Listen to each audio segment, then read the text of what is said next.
कुमाऊं आयुक्त दीपक रावत का जनता मिलन कार्यक्रम सरकारी सिस्टम से हताश हो चुके लोगों की उम्मीद का जरिया बनता जा रहा है। यही वजह है कि सप्ताह के हर शनिवार को आयुक्त के आवास पर फरियादियों की भीड़ जुटती है, जहां लोग बिजली, पानी, आवास, बैंक और जमीन संबंधित शिकायतों को लेकर पहुंचते हैं। आज जन मिलन कार्यक्रम के दौरान भी ऐसा ही नज़ारा देखने को मिला। इस दौरान student, guardian, teacher, welfare society से जुड़े लोग प्राइवेट स्कूलों पर मनमानी फीस लेने और स्कूल ड्रेस समेत अन्य मनमानियों की शिकायत लेकर पहुंचे। उन्होंने कहा कि शिक्षा विभाग के अधिकारियों की अनदेखी से प्राइवेट स्कूल संचालक बेलगाम हो गए हैं, जिस वजह से अभिभावकों के साथ साथ बच्चों का भी उत्पीड़न हो रहा है। इस दौरान कुमाऊं आयुक्त ने मौके पर ही संबंधित विभाग के अधिकारियों को फोन कर मामलों को निपटाने में आवश्यक कार्रवाई करने के निर्देश दिए। कुमाऊं आयुक्त दीपक रावत ने बताया कि जनता मिलन कार्यक्रम में आने वाली हर शिकायत को गंभीरता से लिया जाता है। उन्होंने कहा कि गर्मियों में पेयजल किल्लत से निपटने और जरूरी इंतजाम के निर्देश जल संस्थान के अधिकारियों को दिए गए हैं। साथ ही जंगलों में आग लगने की घटनाओं पर भी नजर रखी जा रही है। पिथौरागढ़ में बारिश होने से जंगल की आग पर नियंत्रण हुआ है।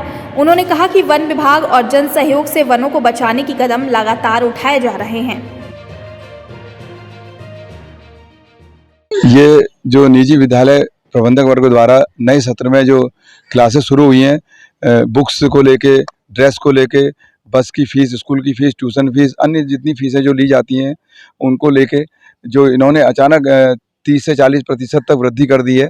और एक नियम ये बना दिया कि जो भी प्रकाशक है या जो भी स्कूल अपने अभिभावकों से ये कहता है कि इस दुकान से ही विशेष से ये सामान खरीदा जाए, जो कि एक नियम विरुद्ध भी है, क्योंकि माननीय उच्च न्यायालय के द्वारा भी ये स्पष्ट निर्देश है कि कोई भी विद्यालय किसी अभिभावक को ये निर्देश नहीं देगा कि वो इस विशेष दुकान से ही सामान खरीदे या ड्रेस खरीदे।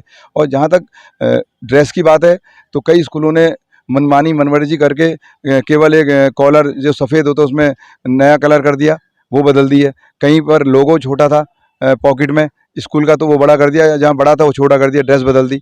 अपने कई नामचीन स्कूल हैं जो उन्होंने अपने लोअर बदल दिए या अपर बदल दिए।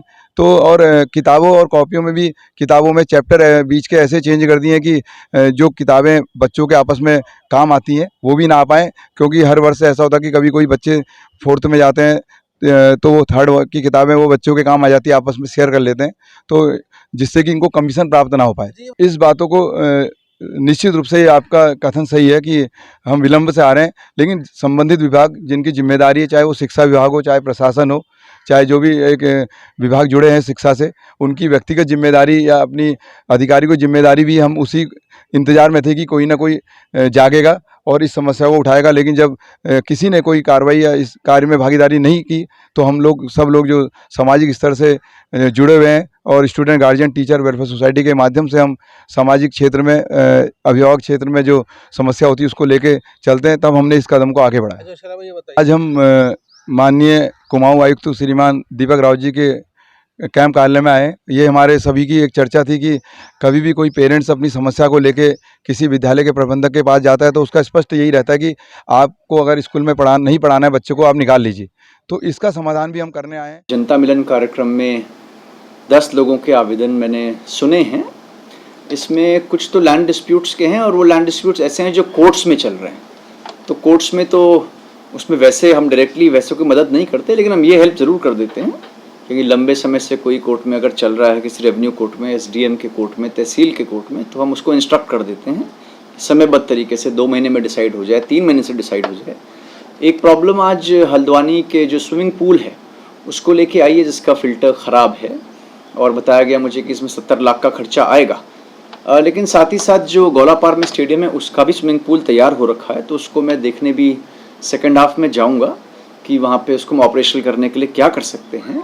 एक समस्या रेवेन्यू डिपार्टमेंट से पेंशन को लेके आई है, जिसमें कोई रिटायर्ड कर्मचारी हैं जिनकी अब डेथ भी हो गई है, उनकी कुछ बकायेदारी है जिसको अभी तक मिल नहीं पाए हैं। और सिमिलरली इसी तरीके से एक जो बीमे का केस है, पेंशन का केस, सॉरी जो इंश्योरेंस का केस है, वो एक PNB बैंक के क्लेम का आया है, जिसमें भी अभी तक विलम्ब हुआ है देने में। तो उनसे भी अभी मैंने जो दस्तावेज़ हैं वो मंगवाए हैं और ये प्रयास किया जा रहा है कि जिसकी जो समस्या है उसका निदान हो सके और उनको ये ज़रूर पता चल जाए, अगर तत्काल निदान नहीं भी होना है तो ये ज़रूर पता चल जाए कि इतने समय में हो जाएगा।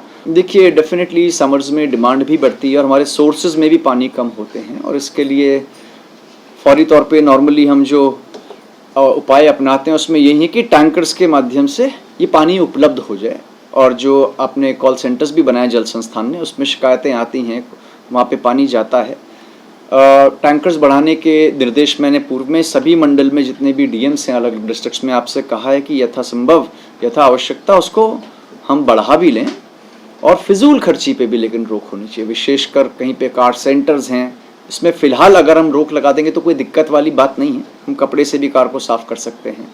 लीकेजेस पे चेक करना बहुत आवश्यक है, कई बार बहुमूल्य पानी हमारा बर्बाद हो जाता है। तो जल संस्थान के जीएम को ये भी हमने कहा है कि मिशन के तौर पे दिखवा लें कहाँ कहाँ पे पानी टपक रहा है पहले से, उनको हम ठीक करें और संरक्षित करें जल को और इसमें कोऑपरेट करें। लेकिन जहाँ पे कोई कॉल आता है और पानी नहीं होने की शिकायत है तो ज़रूर पानी टैंकर्स के माध्यम से उनको मिले।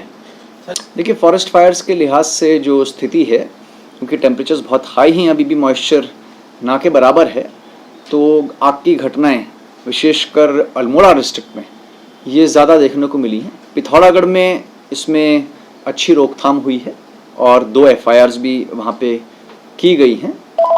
सिमिलरली इसमें जो हमारी ग्राम पंचायतें हैं और जो हमारे वन पंचायतें हैं, मैंने ये कहा है कि सभी का हम एक टॉप टू डाउन एक व्हाट्सएप ग्रुप बनाएं ताकि जो वन विभाग की ऐप है जो टेम्परेचर के आधार पे केवल वन अग्नि के बारे में बताती है, ये वैसे ना हो कि फैक्चुअल डेटा हमारे पास होगा, हमें पता रहेगा, उसमें से हम वो केस आइसोलेट कर लें जहाँ पे कि हम फायर ब्रिगेड से बुझा सकते हैं, क्योंकि वो बुझाना आसान है। जहाँ गाड़ी जा सकती है उसको बुझाना आसान है, जहाँ पे गाड़ियाँ नहीं जा सकती बाकी रिसोर्सेज को हम लोग वहाँ पे डाइवर्ट करें। कुल मिला के इसमें सजग रहें तो हम इस पे धीरे धीरे इसको कंट्रोल करें।